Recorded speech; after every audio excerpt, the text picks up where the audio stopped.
Social మీడియాలో Janasena party ఒక వినూత్న క్యాంపెయిన్ కి శ్రీకారం చుట్టింది. అదే నీకొక ఛాన్స్ ఇస్తే. దీని యొక్క సినాప్సిస్ ఏంటి అంటే, మళ్ళీ వైఎస్ఆర్సీపీకి వచ్చే ఎన్నికల్లో అధికారం ఇస్తే ఏపీలో ఎలాంటి పరిస్థితులు నెలకొంటాయి అనేది ప్రధానంగా చర్చిస్తూ వైఎస్ జగన్ ని టార్గెట్ చేస్తూ జనసేన పార్టీ ఈ క్యాంపెయిన్ కి శ్రీకారం చుట్టింది. ఈ క్యాంపెయిన్ లో భాగంగా జనసేన పార్టీ ప్రధానంగా చర్చిస్తున్న ఇష్యూస్ ఏంటి అంటే, నో క్యాపిటల్ రాజధాని అంశం, no CPS, no special status, no job calendar, no Polavaram, no industries and companies, no proper roads, no liquor ban as promised, no development, no railway zone. So ఈ issues అన్ని కూడా Janasena party వైఎస్ఆర్సీపీని target చేస్తూ ప్రశ్నిస్తోంది.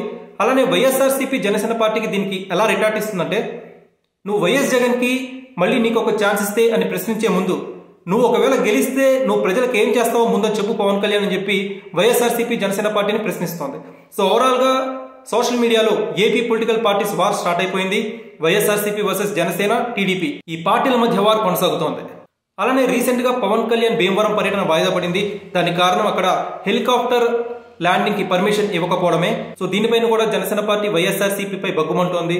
దీనిపై వైఎస్ఆర్సీపీ పవన్ కళ్యాణ్ ప్రశ్నిస్తూ helicopter landing కి permission ఇవ్వకపోతే road మీద రాలేవా అని చెప్పి పవన్ కళ్యాణ్ ప్రశ్నించగా, దానికి జనసేన పార్టీ రోడ్స్ బాగుంటే రోడ్డు మీద వస్తాం, గుంతలమయంగా ఉన్న రోడ్స్ మీద ఎలా ప్రయాణిస్తాం అని చెప్పి దానికి జనసేన పార్టీ వైఎస్ఆర్సీపీకి రిటార్ట్ ఇచ్చింది. అలానే కొంతమంది న్యూట్రల్ నెటిజన్స్ పవన్ కళ్యాణ్ కి ఒక ఉచిత సలహా ఇస్తున్నారు. అదేంటంటే, పవన్ కళ్యాణ్ త్వరగా ప్రజల్లోకి రావాలి, ప్రజల్లో ఉండి వారాహయాత్ర స్టార్ట్ చేస్తే జనసేన వర్గాల్లో జనసేనకి ఓటు వేసే వాళ్ళలో ఒక జోష్ వస్తుంది అనే విధంగా పవన్ కళ్యాణ్ కి సలహా ఇస్తున్నారు. సో పవన్ కళ్యాణ్ త్వరలోనే తన వారాహయాత్ర కూడా స్టార్ట్ చేయబోతున్నారు.